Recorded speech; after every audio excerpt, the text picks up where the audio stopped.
A influência dos povos indígenas na língua portuguesa. A maioria das pessoas já sabe da grande influência que os povos indígenas sempre tiveram e ainda têm na cultura brasileira, nos costumes, nas comidas, nas músicas e em tantas outras coisas que seria possível ficar falando por muito tempo. O que muita gente acaba não sabendo é do grau de influência das línguas indígenas na língua portuguesa falada no Brasil. De acordo com a professora Ana Sueli Cabral, pesquisadora das línguas indígenas, cerca de 80% das palavras que nomeiam as plantas e bichos brasileiros são oriundas do Tupinambá, o mais conhecido idioma nacional nativo. Aliás, o tronco tupi é um dos grandes agrupamentos linguísticos do Brasil, considerando que o total de línguas indígenas no Brasil é de 180. O tronco tupi reúne 40 línguas, o que corresponde a 22,2% do total. Quando os colonizadores europeus chegaram aqui, eles não conheciam a enorme variedade da fauna e flora brasileira.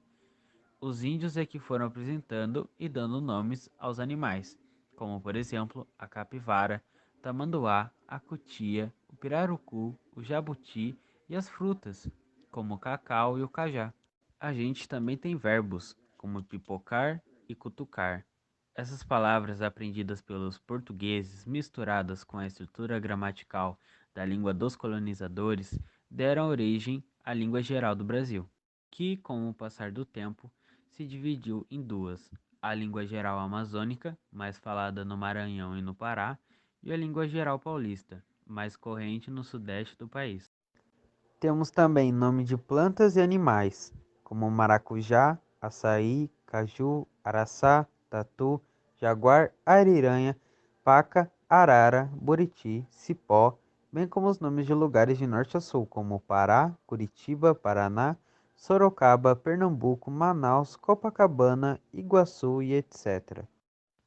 O mais interessante é que não apenas substantivos foram formados por influência indígena, mas também adjetivos, como é o caso de jururu, que significa triste, e também verbos como sapecar, que em português significa queimar algo, chamuscar, e em tupi tem o mesmo sentido. Dessa palavra originou-se também sapeca, uma criança animada e bagunceira. Há alguns anos atrás, eu não conhecia o verbo quarar, mas utilizado por pessoas do interior quando querem falar sobre o ato de estender as roupas brancas no sol para que elas fiquem mais claras. Para minha surpresa, alguns anos depois descobri que esse verbo vem da palavra coara, que em tupi significa sol. Ou seja, faz todo sentido que quarar roupas seja colocá-las no sol.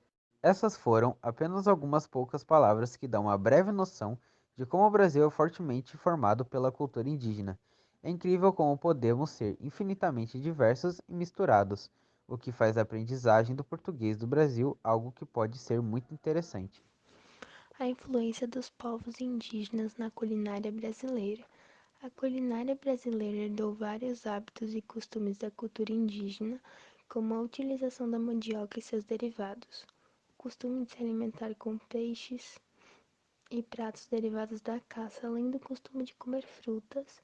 Também os índios desfrutavam de tudo que a natureza oferecia, os ingredientes todos retirados da natureza e os alimentos preparados ainda frescos e ainda sem desperdício algum da parte deles.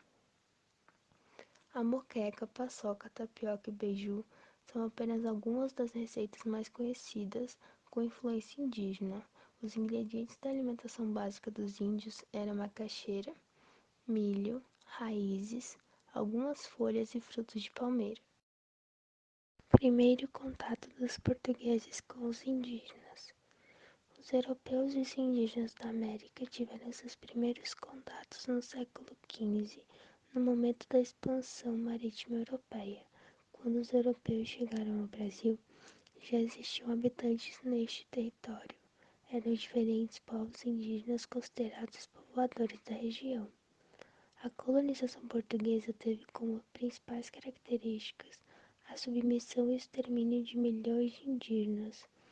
Englobar toda a diversidade cultural indígena nesse nome generalizante criou certo entendimento de que os povos indígenas eram todos parecidos, mas não. O processo de colonização portuguesa no Brasil teve um caráter semelhante a outras colonizações europeias, como a colonização espanhola, que conquistou e exterminou seus povos indígenas. Em 1500, os primeiros portugueses que desembarcaram no continente americano tomaram posse das terras e logo em seguida tiveram os primeiros contatos com os indígenas, chamados pelos portugueses de selvagens, porque eles pensavam erroneamente que os índios não tinham cultura. Desconsideravam totalmente a organização social e governança de qualquer grupo indígena. Os achavam tão, mas tão inferiores em relação à cultura europeia que os tinham como selvagens, e uma vez que víamos indígenas com uma cultura sem regras, sem leis, sem religião e sem ordem, também enxergavam os índios como povos animalescos que precisavam ser catequizados para serem civilizados. Durante os primeiros anos do descobrimento, os nativos foram tratados como parceiros comerciais, uma vez que os interesses portugueses voltavam-se ao comércio do pau-brasil realizado na base do escambo. Alguns indígenas consideravam os europeus amigos ou inimigos, conforme fossem tratados, e com o passar do tempo, a necessidade de mão de obra dos senhores de engenho aumentava, porém essa relação sofreu modificações. Com a instalação do governo geral em 1549, intensificou-se a escravidão dos indígenas nas diversas atividades desenvolvidas na colônia, gerando constantes conflitos.